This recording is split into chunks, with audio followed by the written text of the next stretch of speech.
हाँ जी दोस्तों, 9वीं जमात वालियां दा सोशल साइंस का पेपर यानी कि समाजिक विज्ञान SST का पेपर बच्चों बहुत ही इंपॉर्टेंट प्री बोर्ड का पेपर है।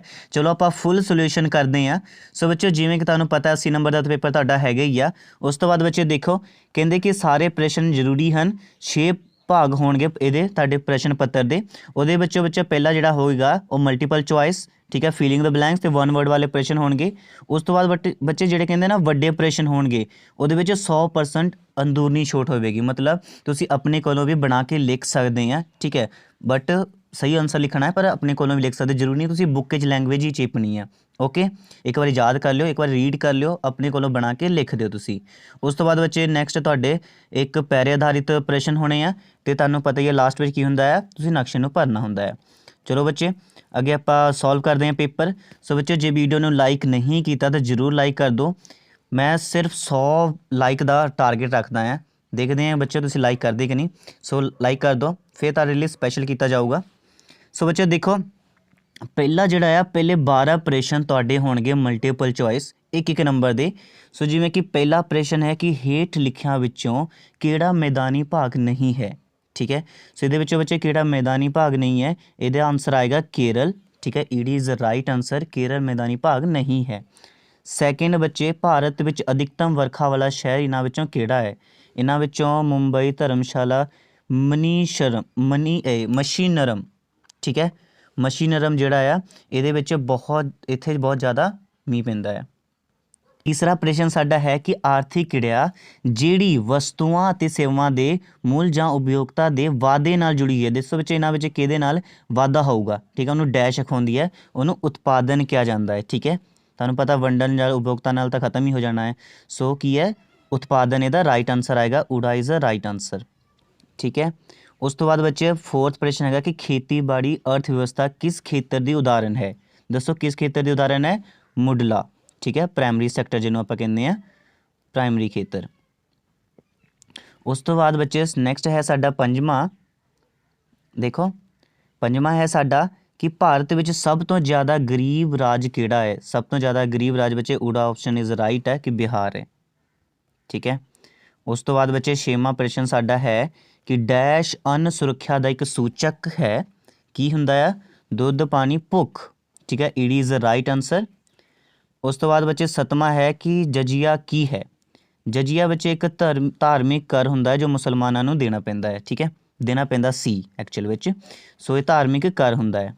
ओके, सो नैक्सट बच्चे 8वां है कि श्री गुरु हरगोबिंद जी नूं जहांगीर ने किहड़े किले विच कैद कीता सी, तो सारिਆਂ ਨੂੰ पता होना है, बंदी छोड़ दिवस ਜਦੋਂ मनाया जाता ग्वालियर के किले विच कैद किया गया सीगा, ठीक है।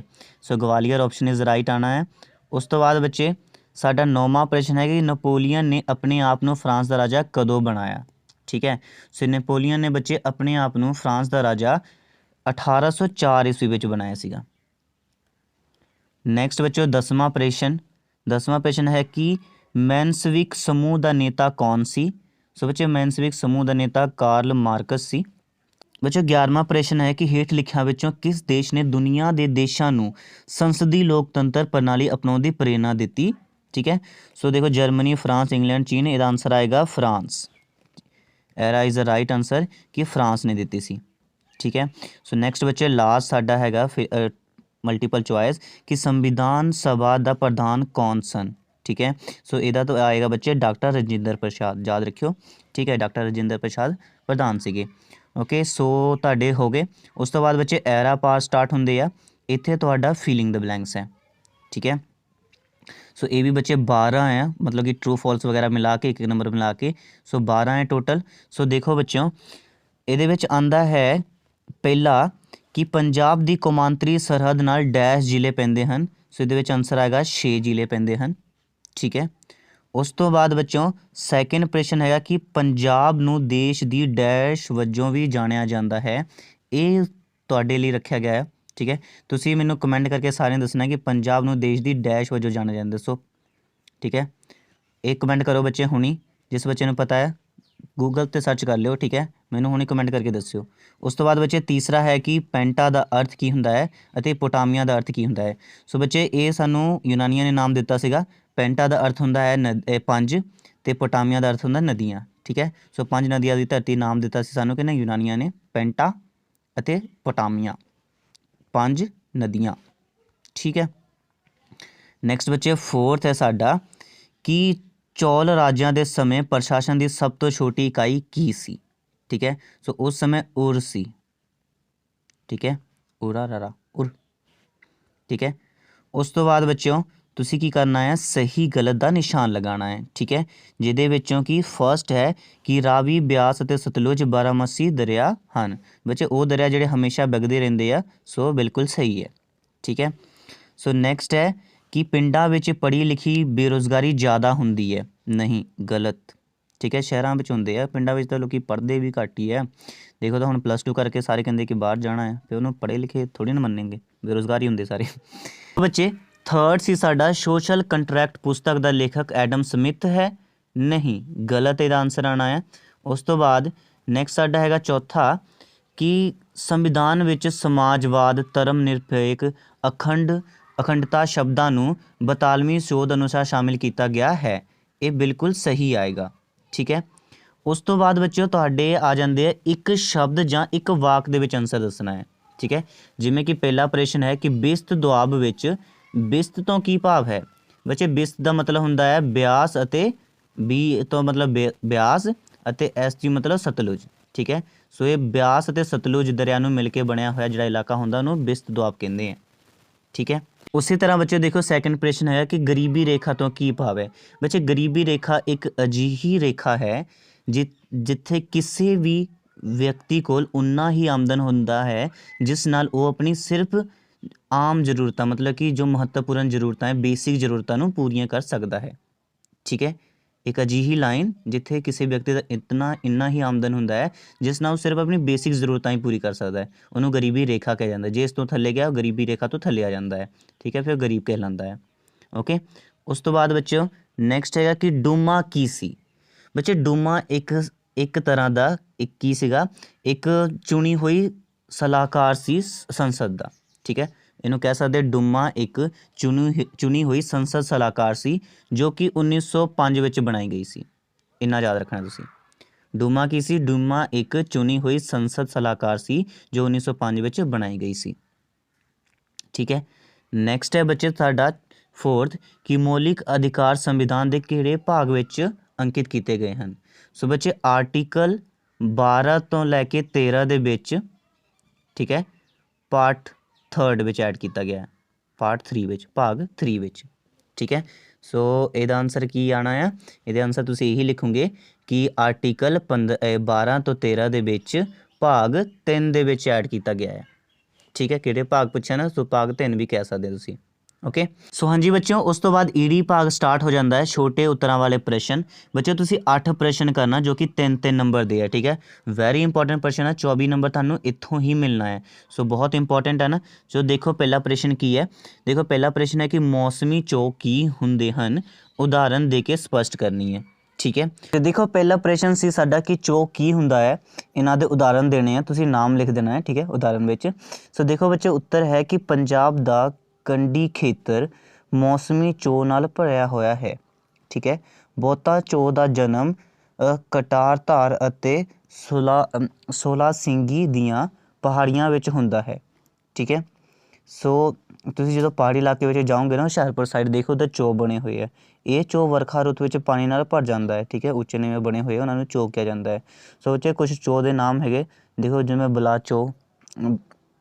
बलाचौर चो, ठीक है, गरशंकर चो, उस तो बाद नारियाला चो, मैली चो, ठीक है, बोहोवाल चो, नंगल शहीदा चो, ये सारे हैगे साडे पंजाब विच चो। ठीक है। उस तो बाद बच्चे सैकेंड प्रश्न देखो, प्रवास दे की मुख कारण हो सकते हैं। प्रवास दे की कारण हो सकते हैं। बच्चों प्रवास दे कारण देखो की है कि खेतीबाड़ी करने लई जमीन की भाल, उस तो बाद रोज़गार की भाल हुंदी है, कमाई की आस। ठीक है, यह धक्के नाल प्रवास। ठीक है, मंचे अच्छियां सहूलतां वास्ते पिंडां तो शहर वाल प्रवास। ठीक है, विआह करन प्रवास। सो बच्चे यही हुंदा है कि देखो चंगी जमीन लभन लई आपां जांदे हुंदे हैं, रोज़गार लभन लई दूर जांदे हैं, उस तो बाद कमाई दी आस, ये सारियां हुंदियां। जिद्दां बाहर जांदे आपां क्यों जांदे, प्रवास क्यों करदे हैं, इसे कारण हुंदा है। ठीक है, चंगी जमीन, रोज़गार, कमाई, ਧੱਕੇ ਨਾਲ ਕਈ ਵਾਰੀ ਜ਼ਬਰਦਸਤੀ ਜਾਣਾ ਪੈਂਦਾ ਹੈ। ਅੱਛੀਆਂ ਸਹੂਲਤਾਂ ਵਾਸਤੇ ਪਿੰਡਾਂ ਤੋਂ ਸ਼ਹਿਰਾਂ ਵੱਲ ਮੂਵ ਕਰਦੇ ਹਾਂ ਆਪਾਂ, ਉਹ ਵਿਆਹ ਕਾਰਨ ਵੀ ਹੁੰਦਾ ਹੈ। ਠੀਕ ਹੈ, ਵਿਆਹ ਕਰਕੇ ਕਿਤੇ ਹੋਰ ਬਸ ਜਾਂਦੇ ਹਾਂ। ਸੋ ਇਹ ਸਾਰੇ ਰੀਜ਼ਨਸ ਹੈ। ਓਕੇ, ਉਸ ਤੋਂ ਬਾਅਦ ਸਾਡਾ ਨੈਕਸਟ ਪ੍ਰਸ਼ਨ ਹੈ ਕਿ ਹਰੀ ਕ੍ਰਾਂਤੀ ਤੋਂ ਕੀ ਭਾਵ ਹੈ, ਇਹ ਕਿਵੇਂ ਸੰਭਵ ਹੋਈ। ਹਰੀ ਕ੍ਰਾਂਤੀ ਤੋਂ ਕੀ ਭਾਵ ਹੈ? ਦੇਖੋ, ਹਰੀ ਕ੍ਰਾਂਤੀ ਤੋਂ ਭਾਵ ਖੇਤੀਬਾੜੀ ਵਿੱਚ ਨਵੀਂ ਤਕਨੀਕਾਂ ਅਪਣਾ ਕੇ ਅਨਾਜ ਦੇ ਉਤਪਾਦਨ ਵਿੱਚ ਵਾਧਾ ਕਰਨਾ ਹੈ। ਭਾਰਤ ਵਿੱਚ ਹਰੀ ਕ੍ਰਾਂਤੀ 1968, ਇਹਦੇ ਵਿੱਚ 66 ਵੀ ਲਿਖ ਸਕਦੇ ਹਾਂ, ਵਿੱਚ ਆਈ। ਹਰੀ ਕ੍ਰਾਂਤੀ ਦੇ ਦੌਰਾਨ ਭਾਰਤ ਵਿੱਚ ਕਣਕ ਅਤੇ ਚਾਵਲ ਦੇ ਉਤਪਾਦਨ ਵਿੱਚ ਬਹੁਤ ਜ਼ਿਆਦਾ ਵਾਧਾ ਹੋਇਆ ਸੀ। ਠੀਕ ਹੈ, ਇਸ ਨੂੰ ਹਰੀ ਕ੍ਰਾਂਤੀ ਕਹਿੰਦੇ ਆ। ਚੌਥਾ ਪ੍ਰਸ਼ਨ ਹੈ ਕਿ ਭਾਰਤ ਵਿੱਚ ਗਰੀਬੀ ਦੇ 3 ਮੁੱਖ ਕਾਰਨ ਕਿਹੜੇ ਹਨ। ਭਾਰਤ ਵਿੱਚ ਗਰੀਬੀ ਦੇ ਮੁੱਖ ਕਾਰਨ ਕਿਹੜੇ ਆ? ਆਪਾਂ ਕੋਈ 3 ਕਾਰਨ ਲਿਖਣੇ ਆ। ਸੋ ਦੇਖੋ ਬੱਚੇ, ਆਰਥਿਕ ਵਿਕਾਸ ਦੀ ਦਰ ਬਹੁਤ ਧੀਮੀ ਆ। ਸਾਡੇ ਜਿਹੜਾ ਦੇਸ਼ ਹੈ ਬਹੁਤ ਵਿਕਾਸ ਜਿਹੜੀ ਹੋ ਰਹੀ ਹੈ ਬਹੁਤ ਧੀਮੀ ਰਫ਼ਤਾਰ ਨਾਲ ਹੋ ਰਹੀ ਹੈ। ਠੀਕ ਹੈ। ਤੀਸਰਾ, ਭਾਰੀ ਜਨਸੰਖਿਆ ਦਾ ਦਬਾਅ, ਜਨਸੰਖਿਆ ਬਹੁਤ ਤੇਜ਼ੀ ਨਾਲ ਵੱਧ ਰਹੀ ਹੈ। ਐਨ ਬੱਚੇ ਨੈਕਸਟ ਹੈ ਕਿ ਬੇਰੁਜ਼ਗਾਰੀ। ਠੀਕ ਹੈ, ਬੇਰੁਜ਼ਗਾਰੀ ਹੀ ਤਾਈਓਂ ਹੋ ਰਹੀ ਹੈ ਕਿ ਬੇਰੁਜ਼ਗਾਰੀ ਦੇ ਕਾਰਨ ਹੀ ਤਾਂ ਗਰੀਬੀ ਹੈ। ਜੇ ਰੁਜ਼ਗਾਰ ਮਿਲੇ ਤਾਂ ਗਰੀਬੀ ਨਹੀਂ ਰਹਿਣੀ ਹੈ। ਸੋ ਇਹ ਸਾਰੇ ਪੁਆਇੰਟ ਬੱਚੇ ਤੁਸੀਂ ਲਿਖ ਦੇਣਾ ਹੈ। ਠੀਕ ਹੈ, ਸੋ ਇਹਨੂੰ ਥੋੜ੍ਹਾ ਐਕਸਪਲੇਨ ਕਰ ਦੇਣਾ ਕਿ ਬੇਰੁਜ਼ਗਾਰੀ ਕਿੱਦਾਂ ਆ। ਠੀਕ ਹੈ, ਭਾਰੀ ਜਨਸੰਖਿਆ ਦਾ ਦਬਾਅ ਕਿੱਦਾਂ, ਆਰਥਿਕ ਵਿਕਾਸ ਕਿਉਂ ਨਹੀਂ ਹੋ ਰਹੀ ਹੈ। ਠੀਕ ਹੈ, ਸੋ ਆਰਥਿਕ ਵਿਕਾਸ ਬੱਚੇ ਇਸ ਕਰਕੇ ਨਹੀਂ ਹੋ ਰਹੀ ਕਿਉਂਕਿ ਅੰਗਰੇਜ਼ਾਂ ਨੇ ਸਾਨੂੰ 100 ਸਾਲਾਂ ਤੋਂ ਲੁੱਟਿਆ ਹੋਇਆ ਹੈ। ਸਾਰਾ ਧਨ ਤਾਂ ਲੁੱਟ ਕੇ ਲੈ ਗਏ। ਸੋ ਤਾਂ ਕਰਕੇ ਵਿਕਾਸ ਹੋਣ ਵਿੱਚ ਟਾਈਮ ਲੱਗਣਾ ਹਾਲੇ। ਪੰਜਵਾਂ ਪ੍ਰਸ਼ਨ, ਸ਼੍ਰੀ ਗੁਰੂ ਨਾਨਕ ਦੇਵ ਜੀ ਦੀਆਂ ਸਿੱਖਿਆਵਾਂ ਬਾਰੇ ਤੁਸੀਂ ਕੀ ਜਾਣਦੇ ਹੋ। ਦੇਖੋ ਬੱਚੇ, ਗੁਰੂ ਨਾਨਕ ਦੇਵ ਜੀ ਦੀਆਂ ਸਿੱਖਿਆਵਾਂ ਕਿਹੜੀਆਂ? ਨਾਮ ਦਾ ਜਪਣਾ। ਠੀਕ ਹੈ, ਆਤਮ ਸਮਰਪਣ ਜਿਹਨੂੰ ਹਉਮੈ ਦਾ ਤਿਆਗ ਵੀ ਕਹਿੰਦੇ ਆ। ਠੀਕ ਹੈ, ਕਿ ਗੁਰੂ ਦੀ ਲੋੜ। ਉਸ ਤੋਂ ਬਾਅਦ ਬੱਚੇ ਕਰਮ ਦਾ ਸਿਧਾਂਤ, ਉਸ ਤੋਂ ਬਾਅਦ ਭਰਾਤਰੀਵਾਦ ਹੈ ਨਾ, ਫਿਰ ਸਦਾਚਾਰ, ਫਿਰ ਤਪੱਸਿਆ ਵਿੱਚ ਵਿਸ਼ਵਾਸ, ਜਾਤ ਪਾਤ ਦਾ ਖੰਡਨ, ਸੱਚਖੰਡ। ਠੀਕ ਹੈ, ਉਸ ਤੋਂ ਬਾਅਦ ਖੋਖਲੇ ਰੀਤੀ ਰਿਵਾਜਾਂ ਦਾ ਖੰਡਨ। ਸੋ ਇਹ ਸਾਰੀਆਂ ਵਿੱਚੋਂ ਤੁਸੀਂ ਕੋਈ 4 ਵੀ ਲਿਖ ਸਕਦੇ ਆ ਈਜ਼ਲੀ। ਠੀਕ ਹੈ, ਉਸ ਤੋਂ ਬਾਅਦ ਛੇਵਾਂ ਪ੍ਰਸ਼ਨ, ਸ਼੍ਰੀ ਗੁਰੂ ਅਰਜਨ ਦੇਵ ਜੀ ਦੀ ਸ਼ਹੀਦੀ ਦਾ ਤਤਕਾਲੀ ਕਾਰਨ ਕੀ ਸੀ।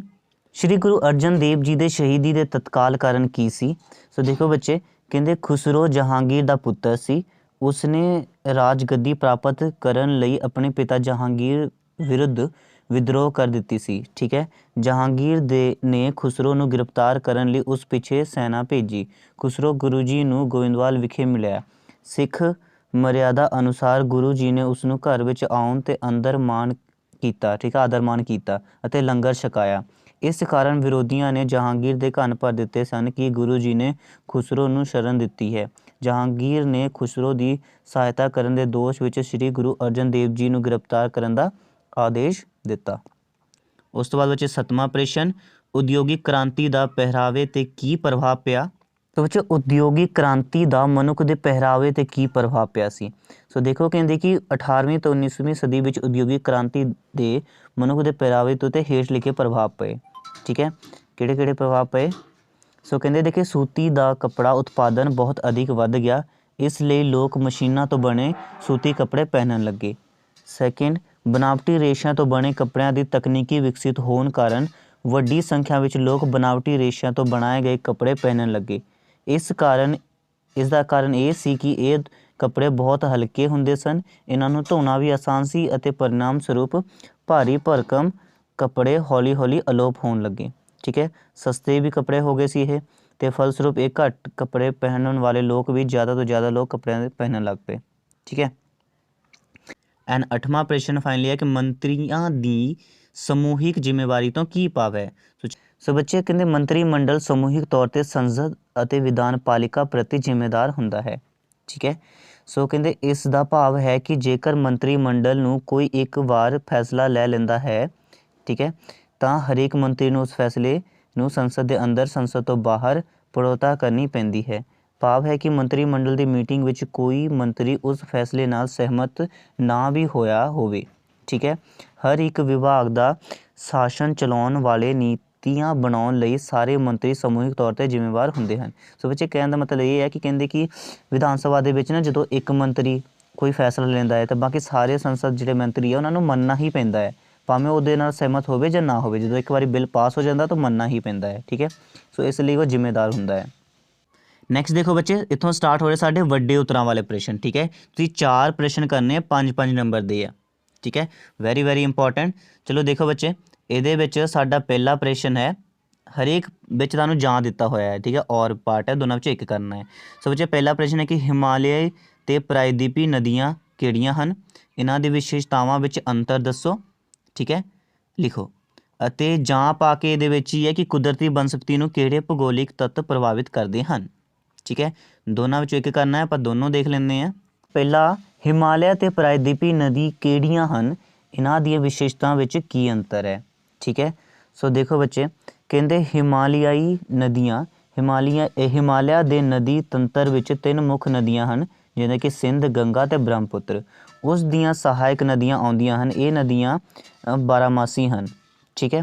ਉਸ ਤੋਂ ਬਾਅਦ ਬੱਚੇ ਜਿਹੜੀ ਪ੍ਰਾਇਦੀਪੀ ਨਦੀਆਂ ਹਨ, ਕਹਿੰਦੇ ਇਹ ਮੌਸਮੀ ਨਦੀਆਂ ਹਨ। ਦੱਖਣ ਭਾਰਤੀ ਇਹ ਪ੍ਰਾਇਦੀਪੀ ਨਦੀਆਂ ਮਹਾਨਦੀ, ਗੋਦਾਵਰੀ, ਕ੍ਰਿਸ਼ਨਾ ਅਤੇ ਕਾਵੇਰੀ ਆਦਿ ਪੂਰਬ ਦਿਸ਼ਾ ਵਿੱਚ ਵਹਿੰਦੀਆਂ ਹਨ। ਇਹ ਡੈਲਟਾ ਵੀ ਬਣਾਉਂਦੀਆਂ ਹਨ, ਠੀਕ ਹੈ। ਇਹ ਮੌਸਮੀ ਹੁੰਦੇ, ਜਦੋਂ ਮੀਂਹ ਪੈਂਦਾ ਉਦੋਂ ਹੀ ਨਦੀਆਂ ਹੁੰਦੀਆਂ, ਠੀਕ ਹੈ, ਜਿਵੇਂ ਕਿ ਗਰਮੀਆਂ ਦੇ ਵਿੱਚ। ਉਸ ਤੋਂ ਬਾਅਦ ਬੱਚੇ ਕਹਿੰਦੇ ਦੋਨਾਂ ਵਿੱਚ ਕੀ ਅੰਤਰ ਹੈ। ਦੇਖੋ ਹਿਮਾਲਿਆ ਨਦੀਆਂ ਅਤੇ ਪ੍ਰਾਇਦੀਪੀ ਨਦੀਆਂ ਵਿੱਚ ਫਸਟ ਅੰਤਰ ਹੈ ਕਿ ਇਹ ਹਿਮਾਲਿਆ ਦੇ ਪਹਾੜਾਂ ਵਿੱਚੋਂ ਨਿਕਲਦੀ ਹੈ, ਅਤੇ ਪ੍ਰਾਇਦੀਪੀ ਨਦੀਆਂ ਕੀ ਹੈ, ਇਹ ਪ੍ਰਾਇਦੀਪੀ ਪਠਾਰ ਦੀਆਂ ਪਹਾੜੀਆਂ ਵਿੱਚੋਂ, ਪਹਾੜੀ ਦੀਆਂ ਲੜੀਆਂ ਵਿੱਚੋਂ ਨਿਕਲਦੀਆਂ ਹਨ, ਠੀਕ ਹੈ। ਸੈਕਿੰਡ ਹੈ ਹਿਮਾਲਿਆ ਨਦੀਆਂ, ਇਹ ਨਦੀਆਂ ਦੇ ਜਲਤੰਤਰ ਵੱਡੇ ਹਨ ਅਤੇ ਇਹਨਾਂ ਦੇ ਜਲਤੰਤਰ ਛੋਟੇ ਹਨ, ਠੀਕ ਹੈ। ਤੀਸਰਾ ਉੱਤਰ ਬੱਚੇ ਕਿ ਇਹਨਾਂ ਨਦੀਆਂ ਦਾ ਸਾਰਾ ਸਾਲ ਪਾਣੀ ਵਹਿੰਦਾ ਰਹਿੰਦਾ ਹੈ, ਪਰ ਇਹ ਮੌਸਮੀ ਨਦੀ ਹੁੰਦੀ ਹੈ। ਉਸ ਤੋਂ ਬਾਅਦ ਚੌਥਾ ਹੈ ਕਿ ਇਹ ਗਹਿਰੀਆਂ ਖੰਡਾਂ ਵਿੱਚ ਵਹਿੰਦੀਆਂ ਹਨ ਅਤੇ ਇਹ ਤੰਗ ਅਤੇ ਸੌੜੀਆਂ ਦਰਾਰਾਂ ਘਾਟੀਆਂ ਵਿੱਚ ਵਹਿੰਦੀਆਂ ਹਨ, ਮਤਲਬ ਛੋਟੀਆਂ ਹੁੰਦੀਆਂ ਨੇ ਇਹ। ਉਸ ਤੋਂ ਬਾਅਦ ਬੱਚੇ ਪੰਜਵਾਂ ਪੁਆਇੰਟ ਹੈਗਾ ਕਿ ਇਹ ਨਦੀਆਂ ਆਪਣੀ ਜਵਾਨ ਅਵਸਥਾ ਵਿੱਚ ਹਨ ਅਤੇ ਇਹ ਨਦੀਆਂ ਬੁੱਢੀ ਅਵਸਥਾ ਵਿੱਚ ਹਨ, ਮਤਲਬ ਖਤਮ ਹੋਣ ਦੇ ਕਗਾਰ 'ਤੇ ਹੈ ਇਹ। ਉਸ ਤੋਂ ਬਾਅਦ ਬੱਚੇ ਛੇਵਾਂ ਹੈ ਕਿ ਇਹ ਨਦੀਆਂ ਡੈਲਟਾ ਬਣਾਉਂਦੀਆਂ ਹਨ ਅਤੇ ਗੰਗਾ, ਬ੍ਰਹਮਪੁੱਤਰ ਡੈਲਟਾ ਸੰਸਾਰ ਦਾ ਸਭ ਤੋਂ ਵੱਡਾ ਡੈਲਟਾ ਹੈ, ਠੀਕ ਹੈ। ਅਤੇ ਗੋਦਾਵਰੀ, ਕ੍ਰਿਸ਼ਨਾ, ਕਾਵੇਰੀ ਨਦੀਆਂ ਡੈਲਟਾ ਬਣਾਉਂਦੀਆਂ ਹਨ। ਨਰਮਦਾ ਅਤੇ ਤਾਪੀ ਨਦੀ ਇਹ ਸੈਂਚੁਰੀਆਂ ਬਣਾਉਂਦੀਆਂ ਹਨ, ਠੀਕ ਹੈ। ਸੋ ਬੱਚੇ ਦੋਨਾਂ ਵਿੱਚ ਤੁਸੀਂ ਇੱਕ ਕਰਨਾ ਹੈ। ਦੇਖੋ ਇਹ ਕੁਦਰਤੀ ਬਨਸਪਤੀ ਨੂੰ ਕਿਹੜੇ ਭੂਗੋਲਿਕ ਤੱਤ ਪ੍ਰਭਾਵਿਤ ਕਰਦੇ ਹਨ। ਸੋ ਇਹਦੇ ਵਿੱਚ ਬੱਚੇ ਕੀ ਆਏਗਾ, ਸਭ ਤੋਂ ਪਹਿਲਾਂ ਭੂਮੀ, ਠੀਕ ਹੈ। ਭੂਮੀ ਕਹਿੰਦੇ ਭੂਮੀ ਦਾ ਤਰਾਤਲ ਦਾ ਕੁਦਰਤੀ ਬਨਸਪਤੀ ਦੀ ਕਿਸਮ ਹੈ ਜੋ ਬਹੁਤ ਡੂੰਘਾ ਪ੍ਰਭਾਵ ਪੈਂਦਾ ਹੈ। ਸਮੁੰਦਰੀ ਤਲ ਤੋਂ ਉਚਾਈ ਵਧਣ ਨਾਲ ਭੂਮੀ ਦੀ ਕਿਸਮ ਬਦਲ ਜਾਂਦੀ ਹੈ, ਜਿਸ ਨਾਲ ਬਨਸਪਤੀ ਵੀ ਬਦਲ ਜਾਂਦੀ ਹੈ, ਠੀਕ ਹੈ। ਉਸ ਤੋਂ ਉਗਣ ਵਾਲੇ ਬਨਸਪਤੀ ਵੀ ਬਦਲ ਜਾਂਦੇ ਆ। ਉਸ ਤੋਂ ਬਾਅਦ ਬੱਚੇ ਮਿੱਟੀ, ਕਹਿੰਦੇ ਮਿੱਟੀ ਇੱਕ ਅਜਿਹਾ ਮਾਧਿਅਮ ਹੈ ਜਿਸ ਵਿੱਚ ਬਨਸਪਤੀ ਉਗਦੀ ਹੈ, ਠੀਕ ਹੈ। ਮਿੱਟੀ ਦੀ ਕਿਸਮ ਲਗਭਗ ਅੰਤਲੀ ਹੱਦ ਤੱਕ ਬਨਸਪਤੀ ਦੀ ਕਿਸਮ ਨੂੰ ਪ੍ਰਭਾਵਿਤ ਕਰਦੀ ਹੈ। ਉਸ ਤੋਂ ਬਾਅਦ ਬੱਚੇ ਥਰਡ ਹੁੰਦਾ ਤਾਪਮਾਨ, ਕਹਿੰਦੇ ਕਿਸੇ ਇਲਾਕੇ ਦਾ ਤਾਪਮਾਨ ਵੀ ਕੁਦਰਤੀ ਬਨਸਪਤੀ ਨੂੰ ਪ੍ਰਭਾਵਿਤ ਕਰਦੀ ਹੈ। ਤੁਹਾਨੂੰ ਪਤਾ ਹੀ ਹੈ ਠੰਡੇ ਇਲਾਕੇ ਵਿੱਚ ਕਿੱਦਾਂ ਦੇ ਬਨਸਪਤੀ ਉਗਦੇ ਹੈ ਅਤੇ ਗਰਮ ਵਿੱਚ ਕਿੱਦਾਂ ਦੇ, ਠੀਕ ਹੈ। ਸੋ ਉਸ ਤੋਂ ਬਾਅਦ ਬੱਚੇ ਫੋਰਥ ਕਹਿੰਦਾ ਸੂਰਜ ਦੀ ਰੋਸ਼ਨੀ ਦੀ ਮਿਆਦ, ਬਿਲਕੁਲ ਜਿੱਥੇ ਸੂਰਜ ਦੀ ਰੋਸ਼ਨੀ ਜ਼ਿਆਦਾ ਪੈਂਦੀ ਹੈ ਉੱਥੇ ਤੁਹਾਨੂੰ ਪਤਾ ਹੀ ਹੈ ਕਿ ਫਸਲ ਕਿੱਦਾਂ ਦੇ ਹੁੰਦੇ ਆ। ਸੋ ਕਹਿੰਦੇ ਧੁੰਦ ਦੀ ਮਿਆਦ ਵਿੱਚ ਕਿਸੇ ਪੌਦੇ ਵਿੱਚ ਵਿਕਾਸ ਮਹੱਤਵਪੂਰਨ ਰੋਲ ਨਿਭਾਉਂਦੀ ਹੈ, ਕਿਉਂਕਿ ਪੌਦੇ ਸੂਰਜ ਦੀ ਰੋਸ਼ਨੀ ਵਿੱਚ ਆਪਣਾ ਭੋਜਨ ਤਿਆਰ ਕਰਦੇ ਹਨ। ਇਸ ਵਿਧੀ ਨੂੰ ਪ੍ਰਕਾਸ਼ ਸੰਸਲੇਸ਼ਨ ਕਿਹਾ ਜਾਂਦਾ ਹੈ। ਉਸ ਤੋਂ ਬਾਅਦ ਬੱਚੇ ਇਹਦੇ ਵਿੱਚ ਪੰਜਵਾਂ ਪੁਆਇੰਟ ਲਿਖ ਸਕਦੇ ਹਾਂ ਕਿ ਵਰਖਾ, ਪੌਦੇ ਦੇ ਵਿਕਾਸ ਲਈ ਪਾਣੀ ਦਾ ਬਹੁਤ ਜ਼ਰੂਰੀ ਹੈ। ਸੋ ਜਿੱਥੇ ਵਰਖਾ ਜ਼ਿਆਦਾ ਹੁੰਦੀ ਹੈ ਉੱਥੇ ਤੁਹਾਨੂੰ ਪਤਾ ਵਧੀਆ ਬਨਸਪਤੀ ਹੁੰਦੀ ਹੈ, ਜੇ ਵਰਖਾ ਘੱਟ ਹੋਵੇ ਤਾਂ ਮਾਰੂਥਲੀ ਹੋ ਜਾਂਦੀ ਹੈ।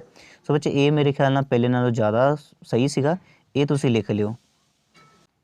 ਉਸ ਤੋਂ ਬਾਅਦ ਬੱਚੇ ਸੈਕਿੰਡ ਪ੍ਰਸ਼ਨ ਹੈਗਾ ਕਿ ਆਰਥਿਕ ਤੇ ਅਨਆਰਥਿਕ ਕਿਰਿਆਵਾਂ ਵਿੱਚ ਅੰਤਰ ਦੱਸੋ, ਠੀਕ ਹੈ। ਜਾਂ ਇਹਦੇ ਵਿੱਚ ਪਾਠ ਹੈਗਾ ਕਿ ਮੌਸਮੀ ਭੁੱਖ ਅਤੇ ਮਿਆਦੀ ਭੁੱਖ ਤੋਂ ਕੀ ਭਾਵ ਹੈ। ਦੋਨਾਂ ਵਿੱਚ ਇੱਕ ਕਰਨਾ ਹੈ। ਚਲੋ ਆਪਾਂ ਦੋਨਾਂ ਦਾ ਆਨਸਰ ਦੇਖਦੇ ਹਾਂ। ਆਰਥਿਕ ਅਤੇ ਅਨਆਰਥਿਕ ਕਿਰਿਆਵਾਂ ਵਿੱਚ ਅੰਤਰ, ਠੀਕ ਹੈ। ਸੋ ਮੈਨੂੰ ਜਿਹੜਾ ਆਨਸਰ ਮਿਲਿਆ ਉਹਦੇ ਵਿੱਚ ਸਿਰਫ 3 ਪੁਆਇੰਟ ਹੀ ਹੈ, ਬਾਕੀ ਤੁਸੀਂ ਆਪਣੇ ਬੁੱਕ ਤੋਂ ਦੇਖ ਲਿਓ, ਠੀਕ ਹੈ। ਸੋ ਬੱਚੇ ਦੇਖੋ ਆਰਥਿਕ ਕਿਰਿਆਵਾਂ ਕਿਹੜੇ ਹੁੰਦੇ ਆ ਅਤੇ ਅਨਆਰਥਿਕ ਕਿਰਿਆਵਾਂ ਕਿਹੜੇ ਹੁੰਦੇ ਆ। ਕਹਿੰਦੇ ਆਰਥਿਕ ਕਿਰਿਆ ਕੀ ਹੁੰਦੀ, ਕਹਿੰਦੇ ਇਹ ਕਿਰਿਆਵਾਂ ਧਨ ਕਮਾਉਣ ਲਈ ਵਰਤਿਆ ਜਾਂਦਾ ਹੈ। ਮਤਲਬ ਆਰਥਿਕ ਹੁੰਦਾ ਕਿ ਧਨ ਕਮਾਉਣ ਲਈ ਵਰਤਿਆ ਜਾ ਰਿਹਾ ਹੈ, ਅਤੇ ਇਹ ਕਿਰਿਆਵਾਂ ਧਨ ਕਮਾਉਣ ਲਈ ਨਹੀਂ ਵਰਤਿਆ ਜਾਂਦਾ, ਉਹ ਅਨਆਰਥਿਕ ਹੁੰਦੇ ਆ।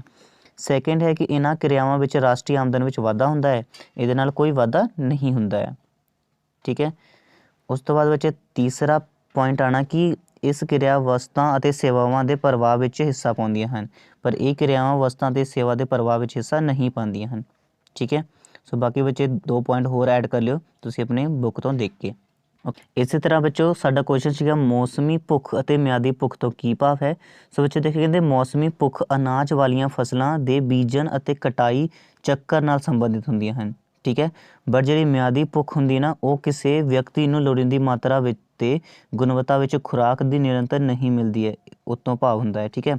ਸੋ ਦੇਖੋ ਕਹਿੰਦੇ ਕਿ ਮੌਸਮੀ ਭੁੱਖ ਤੋਂ ਆਪਾਂ ਤਿਆਰ ਕਰਦੇ ਹਾਂ, ਠੀਕ ਹੈ, ਚੰਗੀ ਤਰ੍ਹਾਂ ਦੇਖੋ ਕਹਿੰਦੇ ਮੌਸਮੀ ਭੁੱਖ ਅਨਾਜ ਵਾਲੀਆਂ ਫਸਲਾਂ ਦੇ ਬੀਜਣ ਅਤੇ ਕਟਾਈ ਦੇ ਚੱਕਰ ਨਾਲ ਸੰਬੰਧਿਤ ਹੁੰਦੀ ਹੈ। ਪੇਂਡੂ ਖੇਤਰ ਵਿੱਚ ਇਹ ਖੇਤੀਬਾੜੀ ਦੀਆਂ ਕਿਸਮਾਂ ਕਿਰਿਆਵਾਂ ਕਰਕੇ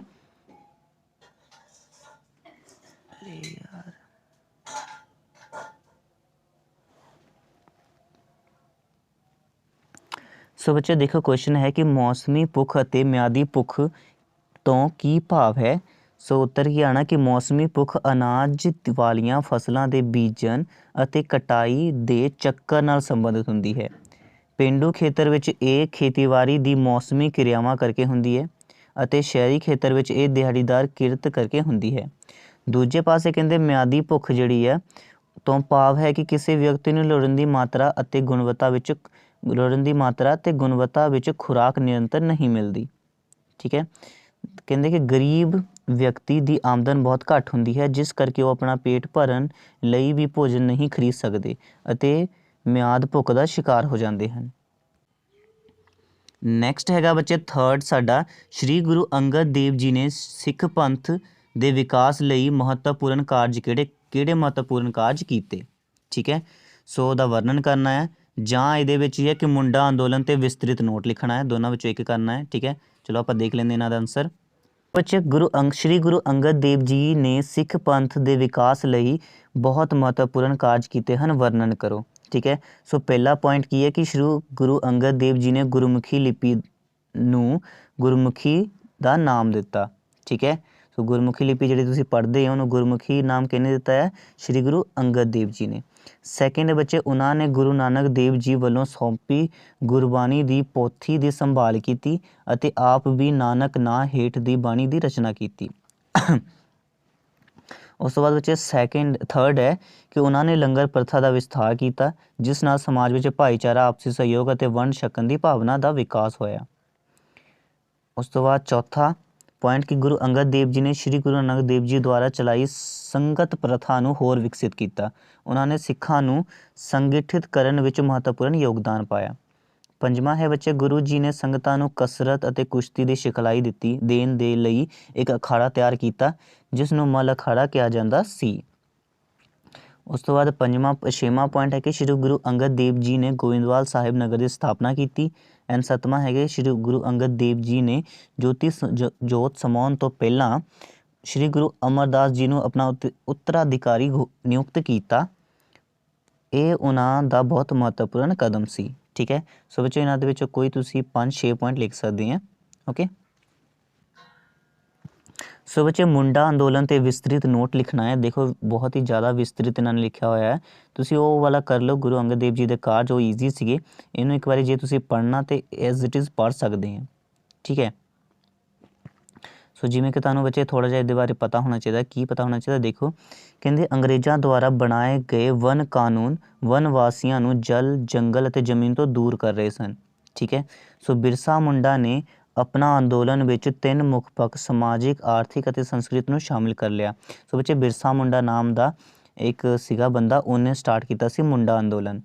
ਠੀਕ ਹੈ, ਇਹ ਝਾਰਖੰਡ ਦੇ ਵਿੱਚ ਸਟਾਰਟ ਹੋਇਆ ਸੀਗਾ ਅਤੇ ਇਹਨਾਂ ਨੇ ਇਸ ਚੀਜ਼ ਨੂੰ ਜਿਹੜੇ ਕਾਨੂੰਨ ਬਣਾਏ ਸੀ ਨਾ ਅੰਗਰੇਜ਼ਾਂ ਨੇ, ਵਨ ਕਾਨੂੰਨ, ਠੀਕ ਹੈ, ਜਿਹਦੇ ਵਿੱਚ ਜਲ, ਜੰਗਲ, ਜ਼ਮੀਨ ਤੋਂ ਦੂਰ ਕਰ ਰਹੇ ਸੀ, ਉਹਨਾਂ ਦੇ ਖਿਲਾਫ ਹੋਇਆ ਸੀਗਾ। ਠੀਕ ਹੈ, ਸੋ ਇੱਕ ਵਾਰੀ ਪੜ੍ਹ ਲਓ ਇਹਨੂੰ ਅਤੇ ਤੁਹਾਨੂੰ ਚੰਗੀ ਤਰ੍ਹਾਂ ਪਤਾ ਲੱਗ ਜਾਣਾ ਹੈ। ਉਸ ਤੋਂ ਬਾਅਦ ਬੱਚੇ ਲਾਸਟ ਪ੍ਰਸ਼ਨ ਹੈਗਾ ਕਿ ਲੋਕਤੰਤਰ ਦੇ ਰਾਹ ਵਿੱਚ ਆਉਣ ਵਾਲੀਆਂ ਰੁਕਾਵਟਾਂ ਦਾ ਵਰਣਨ ਕਰਨੀ ਹੈ। ਠੀਕ ਹੈ, ਐਨ ਇਹਦੇ ਹੀ ਜਾਂ ਪਾਰਟ ਹੈ, ਦੋਨਾਂ ਵਿੱਚ ਤੁਸੀਂ ਇੱਕ ਕਰਨਾ ਹੈ। ਕੀ ਹੈ ਪਾਰਟ? ਕੀ ਹੈ ਦੇਖੋ ਕਿ ਚੋਣ ਪ੍ਰਕਿਰਿਆ ਦੇ ਮੁੱਖ ਪੜਾਵਾਂ ਦਾ ਵਰਣਨ ਕਰੋ। ਠੀਕ ਹੈ, ਕਿਹੜੇ ਪੜਾਅ ਹੁੰਦੇ ਇਹਦੇ, ਉਹਦਾ ਵਰਣਨ ਕਰਨੀ ਹੈ। ਦੇਖੋ ਲੋਕਤੰਤਰ ਦੇ ਰਾਹ ਵਿੱਚ ਆਉਣ ਵਾਲੀਆਂ ਮੁੱਖ ਰੁਕਾਵਟਾਂ ਦਾ ਵਰਣਨ ਕਰੋ। ਸੋ ਸਭ ਤੋਂ ਪਹਿਲਾਂ ਜਿਹੜੀ ਰੁਕਾਵਟ ਆ ਰਹੀ ਹੈ ਉਹ ਖੇਤਰਵਾਦ ਆ ਰਹੀ ਹੈ। ਕਹਿੰਦੇ ਕਿ ਲੋਕ ਅੰਦਰ ਖੇਤਰਵਾਦ ਦੀ ਭਾਵਨਾ ਲੋਕਤੰਤਰ ਨੂੰ ਖਤਰੇ ਵਿੱਚ ਪਾ ਦਿੰਦੀ ਹੈ। ਖੇਤਰਵਾਦ ਦੀ ਭਾਵਨਾ ਲੋਕਾਂ ਦੀ ਸੋਚ ਨੂੰ ਛੋਟਾ ਬਣਾ ਦਿੰਦੀ ਹੈ। ਉਹ ਰਾਸ਼ਟਰ ਦੀ ਹਿੱਤ ਦੀ ਥਾਂ ਆਪਣੀ ਖੇਤਰੀ ਹਿੱਤਾਂ ਨੂੰ ਤਰਜੀਹ ਦਿੰਦੇ ਹਨ। ਜਿਵੇਂ ਕਿ ਤੁਸੀਂ ਇਹਦੀ ਜਗ੍ਹਾ 'ਤੇ ਕਹਿ ਸਕਦੇ ਜਿਵੇਂ ਕਿ ਖਾਲਿਸਤਾਨ ਬਣਾਉਣਾ ਚਾਹੁੰਦੇ ਹੈ। ਠੀਕ ਹੈ, ਸੋ ਕਈ ਲੋਕ ਤਾਂ ਇਹਦੇ ਹੱਕ ਵਿੱਚ ਹੈਗੇ ਆ, ਕਈ ਲੋਕ ਇਹਦੇ ਖਿਲਾਫ ਵਿੱਚ ਵੀ ਆ। ਕਈ ਕਹਿੰਦੇ ਕਿ ਸਿਰਫ ਆਪਣੀ ਦੇਸ਼ ਨੂੰ ਦੇਖੋ, ਕੋਈ ਕਹਿੰਦੇ ਸਿਰਫ ਆਪਣੇ ਪੰਜਾਬ ਨੂੰ ਦੇਖੋ।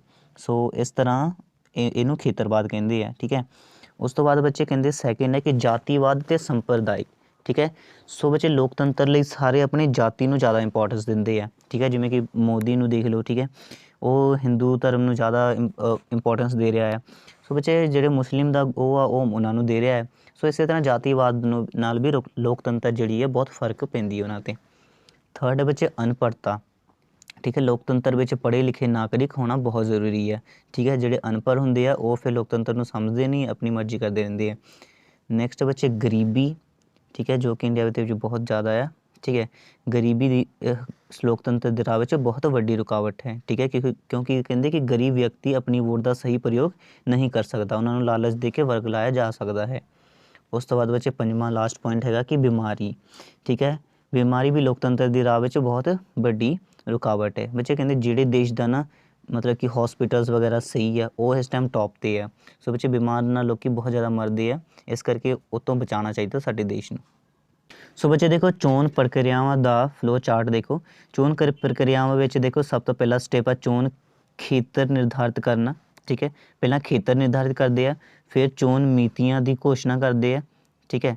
ਉਸ ਤੋਂ ਬਾਅਦ ਬੱਚੇ ਨਾਮਜ਼ਦ ਪੱਤਰ ਭਰਦੇ ਆ, ਇਹਨੂੰ ਥੋੜ੍ਹਾ ਐਕਸਪਲੇਨ ਕਰ ਦਿਓ, ਠੀਕ ਹੈ, ਤੁਸੀਂ ਪੁਆਇੰਟਾਂ ਵਿੱਚ ਲਿਖ ਕੇ। ਉਸ ਤੋਂ ਬਾਅਦ ਨਾਮਜ਼ਦ ਪੱਤਰ ਵਾਪਸ ਲੈਣ ਦੀ ਨੀਤੀ ਪਾਉਂਦੇ ਆ ਕਿ ਜੇ ਤੁਸੀਂ ਕੋਈ ਵਾਪਸ ਲੈਣਾ ਚਾਹੁੰਦਾ ਤਾਂ ਹੁਣ ਤੱਕ ਲੈ ਸਕਦੇ ਆ, ਬਾਅਦ 'ਚੋਂ ਨਹੀਂ ਲੈ ਸਕਦੇ ਆ, ਠੀਕ ਹੈ। ਉਸ ਤੋਂ ਬਾਅਦ ਚੋਣ ਪ੍ਰਚਾਰ ਦਾ ਬੰਦ ਹੋਣਾ ਸ਼ੁਰੂ ਹੋ ਜਾਂਦਾ, ਮਤਲਬ ਕਿ ਪਹਿਲਾਂ ਚੋਣ ਪ੍ਰਚਾਰ ਕਰਦੇ ਆ, ਠੀਕ ਹੈ, ਜਦੋਂ ਵਾਪਸ ਲੈਣ ਦੀ ਮਿਤੀ ਖਤਮ ਹੋ ਜਾਂਦੀ ਨਾ ਫਿਰ ਉਹ ਪ੍ਰਚਾਰ ਬੰਦ ਕਰਨਾ ਸ਼ੁਰੂ ਕਰ ਦਿੰਦੇ ਆ, ਠੀਕ ਹੈ, ਮਤਲਬ ਕਰਨਾ ਸ਼ੁਰੂ ਕਰ ਦਿੰਦੇ ਪ੍ਰਚਾਰ। ਉਸ ਤੋਂ ਬਾਅਦ ਇੱਕ ਟਾਈਮ ਹੁੰਦਾ ਕਿ 24 ਘੰਟੇ ਪਹਿਲਾਂ ਬੰਦ ਕਰਨਾ ਹੁੰਦਾ ਸਾਨੂੰ, ਉਹ ਬੰਦ ਕਰ ਦਿੰਦੇ ਆ।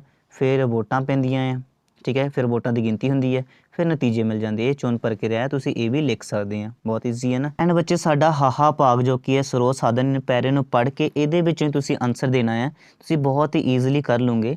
ਸੋ ਜਿਵੇਂ ਕਿ ਦੇਖੋ ਬੱਚੇ, ਸਭ ਤੋਂ ਪਹਿਲਾਂ ਸਾਡਾ ਪ੍ਰਸ਼ਨ ਹੈ ਕਿ ਛੁਪੀ ਹੋਈ ਬੇਰੁਜ਼ਗਾਰੀ ਤੋਂ ਤੁਸੀਂ ਕੀ ਸਮਝਦੇ ਹੋ। ਸੋ ਬੱਚੇ ਛੁਪੀ ਹੋਈ ਬੇਰੁਜ਼ਗਾਰੀ ਦਾ ਮਤਲਬ ਹੈ ਕਿ ਲੋੜ ਤੋਂ ਵੱਧ ਮਜ਼ਦੂਰਾਂ ਦਾ ਇੱਕ ਜਗ੍ਹਾ 'ਤੇ ਲੱਗਾ ਹੋਣਾ, ਠੀਕ ਹੈ। ਸੋ ਬੱਚੇ ਦੇਖੇ ਕਹਿੰਦੇ ਤੁਸੀਂ ਇੱਥੋਂ ਪੜ੍ਹ ਸਕਦੇ ਹੋ, ਕਹਿੰਦੇ ਕਿ ਅਲਪ ਵਿਕਸਿਤ ਦੇਸ਼ਾਂ ਵਿੱਚ ਵਧੇਰੇ ਲੋਕ ਉਦਯੋਗ ਵਿੱਚ ਰੁਜ਼ਗਾਰ ਦੀ ਥਾਂ ਘਾਟ ਕਾਰਨ ਖੇਤਾਂ ਵਿੱਚ ਹੀ ਕੰਮ ਕਰਦੇ ਹਨ, ਠੀਕ ਹੈ। ਕਹਿੰਦੇ ਜੇਕਰ ਇਹਨਾਂ ਵਿੱਚੋਂ ਕੁਝ ਲੋਕਾਂ ਨੂੰ ਕੰਮ ਤੋਂ ਹਟਾ ਲਿਆ ਜਾਵੇ ਤਾਂ ਉਤਪਾਦਨ ਵਿੱਚ ਕੋਈ ਅੰਤਰ ਨਹੀਂ ਆਉਂਦਾ, ਠੀਕ ਹੈ।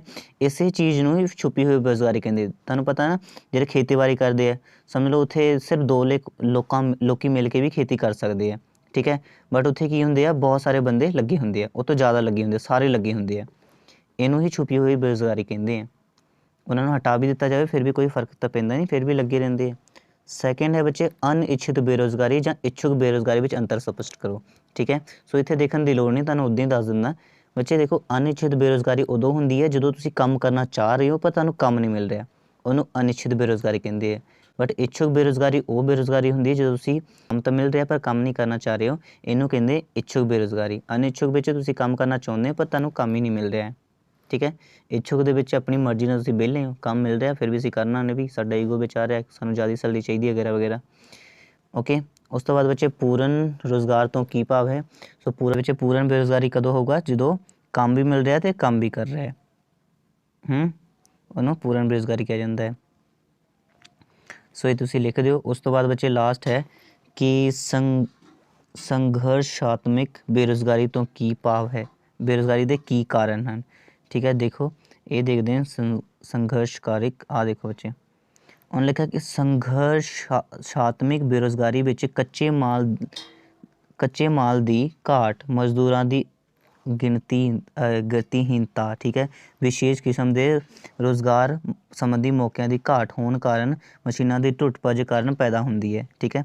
ਸੋ ਬੱਚੇ ਕਈ ਵਾਰੀ ਹੁੰਦਾ ਨਾ ਕਿ ਕੱਚਾ ਮਾਲ ਹੈ ਨਹੀਂ, ਛੁੱਟੀ ਕਰ ਲਓ ਅੱਜ, ਠੀਕ ਹੈ, ਉਸ ਬੇਰੁਜ਼ਗਾਰੀ ਨੂੰ ਕਹਿੰਦੇ ਸੰਘਰਸ਼ਾਤਮਕ ਬੇਰੁਜ਼ਗਾਰੀ, ਠੀਕ ਹੈ। ਸੋ ਸਾਰੇ ਪ੍ਰਸ਼ਨ ਹੋ ਗਏ। ਬਾਕੀ ਬੱਚੇ ਆਪ ਮੈਪਸ ਹੈ, ਦੇਖੋ ਇਹਨਾਂ ਚੀਜ਼ਾਂ ਨੂੰ ਤੁਸੀਂ ਮੈਪ ਵਿੱਚ ਦਿਖਾਉਣਾ ਹੈ। ਆ ਪਹਿਲਾ 4 ਨੰਬਰ ਦੇ 2 ਮੈਪਸ ਹੋਣੇ ਆ, ਜਿਵੇਂ ਕਿ ਆ ਦੇਖੋ 1947 ਦੇ ਵੰਡ ਤੋਂ ਪਹਿਲਾਂ ਦੇ ਪੰਜਾਬ ਵਿੱਚ ਤੁਸੀਂ ਰਾਵੀ ਨਦੀ, ਬੋਲਾਨ ਦਰਾਂ, ਟੋਚੀ ਦਰਾਂ, ਬਿਆਸ, ਇਹਨਾਂ ਵਿੱਚੋਂ ਕੋਈ 4 ਹੀ ਦਿਖਾਣੇ ਸਿਰਫ, ਠੀਕ ਹੈ। ਬਿਆਸ ਨਦੀ, ਰਾਵੀ ਨਦੀ ਦਿਖਾ ਦਿਓ ਅਤੇ ਇਹਨਾਂ ਵਿੱਚ ਕੋਈ ਦਰਾਂ ਦਿਖਾ ਦਿਓ। ਇਸੇ ਤਰ੍ਹਾਂ ਬੱਚੇ ਅੱਗੇ ਹੈਗਾ ਕਿ ਭਾਰਤ ਦੇ ਨਕਸ਼ੇ ਵਿੱਚ ਦਿਖਾਉਣਾ ਹੈ ਕੋਈ 4, ਠੀਕ ਹੈ। ਅਤੇ ਭਾਰਤ ਦਾ ਗੁਆਂਢੀ ਦੇਸ਼ ਇੱਕ ਕਿਹੜਾ ਹੈ, ਭਾਰਤ ਦਾ ਗੁਆਂਢੀ ਦੇਸ਼ ਟਾਪੂ ਜੋ ਕਿ ਸ਼੍ਰੀਲੰਕਾ ਹੈ, ਠੀਕ ਹੈ, ਇੱਕ ਤੁਸੀਂ ਉਹਦੇ ਦਿਖਾ ਦੋਗੇ। ਉਸ ਤੋਂ ਬਾਅਦ ਕਾਰਾਕੋਰਮ, ਠੀਕ ਹੈ, ਜਲਾਧਰਾ, 20 ਸੈਂਟੀਮੀਟਰ ਤੋਂ ਜ਼ਿਆਦਾ ਵਰਖਾ ਵਾਲੇ ਖੇਤਰ ਅਤੇ ਗੋਵਿੰਦਵਿੰਡ, ਠੀਕ ਹੈ।